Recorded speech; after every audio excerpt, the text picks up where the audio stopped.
Well, hello everybody. It's been a while, but as you can see, the bracket for the air seeder is complete. It's on, it's been used, put in a lot of rape and some buckwheat. The customer is happy, so that means I'm happy too. As you can see, I've made a bit of progress with the 165, not as much as I'd like, because I have to work for a living and customer jobs always come first. Anyway, as I got further into it, I made a few discoveries which are interesting to me anyway. It was originally multi-power. I know that for sure now. I did have a suspicion because when putting it back together there is a little cover which you can't really see from here. Maybe you can.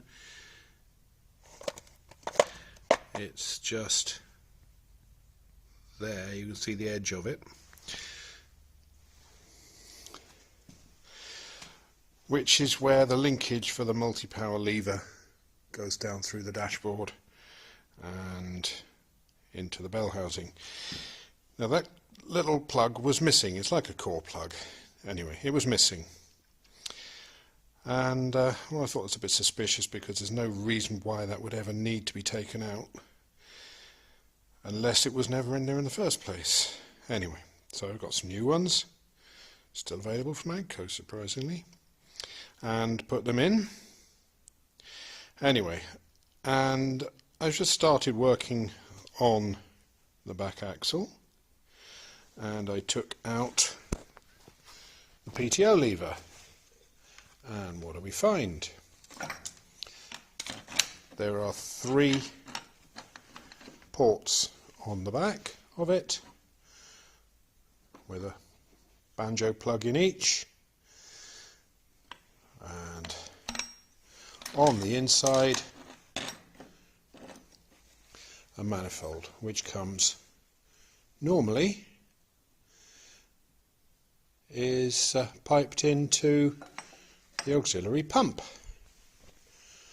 So why would you have one of those on a non-multi-power gearbox, a non-multi-power transmission? Next, I had a good look inside here, and can you see on the front, can you see on the front of the pump there, there's a drive gear for an auxiliary pump. So it's had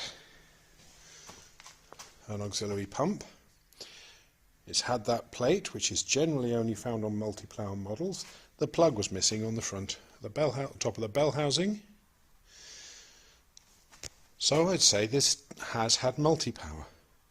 There's another bit of a giveaway which I hadn't noticed at the time when I bought the thing. Up here on the side you can see there's been a label that normally says multi-power, and there's one on the other side too, or there was one on the other side too. Somebody has taken the trouble to clean them off. So I'm thinking that I found when I was cleaning out under the diff a lot of fairly large chunks of metal, and they were not bits of castings or bearings. They looked more like bits of tin.